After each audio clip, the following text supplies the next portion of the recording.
La France est le pays le plus nucléarisé au monde. 58 réacteurs et toute une industrie de l'uranium. Pour produire son électricité, notre pays se fournit à l'autre bout de la planète, principalement au Niger, au Kazakhstan, en Australie et au Canada. Après avoir été extrait de la roche, le minerai d'uranium subit ses premières transformations pour devenir une pâte jaune, le yellow cake. Il est ensuite acheminé en France, où il poursuit son périple à travers l'Hexagone. Car pour être utilisé dans les réacteurs, l'uranium doit être transporté et transformé une première fois, transporté et transformé une deuxième fois, puis enrichi, puis à nouveau transporté et encore une fois retransformé. La poudre d'uranium est ensuite conditionnée sous forme de pastilles qui sont placées dans des tubes, formant ainsi les barres de combustible. Ce combustible, hautement radioactif, est alors acheminé vers les 58 réacteurs nucléaires français, le plus souvent par train, dans des containers spéciaux appelés castors. Après utilisation dans les réacteurs, le combustible usé doit refroidir sur place, dans des piscines, sur une durée de 18 mois. Il est à nouveau chargé dans des castors pour rejoindre l'usine Areva de La Hague. Là, ces déchets seront, selon le terme consacré par le lobby nucléaire, retraités.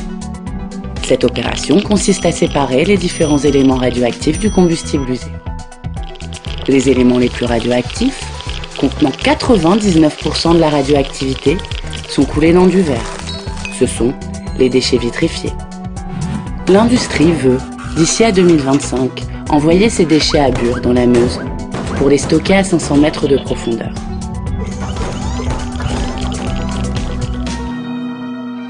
Mais derrière ce prétendu cycle vertueux, l'industrie nucléaire cache en réalité une chaîne du combustible sale, polluante et non maîtrisée. Extraction, transformation, enrichissement, combustion, retraitement, utilisation pour l'armement. Chaque étape engendre des pollutions radioactives importantes, génère des transports dangereux incessants, expose les populations à des risques insensés et produit des déchets qui resteront radioactifs et dangereux pendant des milliers d'années. Bien loin du mythe du recyclage et d'une gestion maîtrisée, l'industrie nucléaire est en réalité incapable de gérer ces déchets.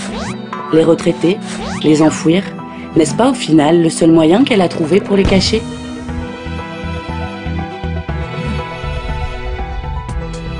Le nucléaire est partout et nous sommes tous affectés par les pollutions qu'il génère. Alors ensemble, refusons que cette industrie empoisonne nos vies. Barrons la route à l'uranium et ouvrons la voie aux alternatives.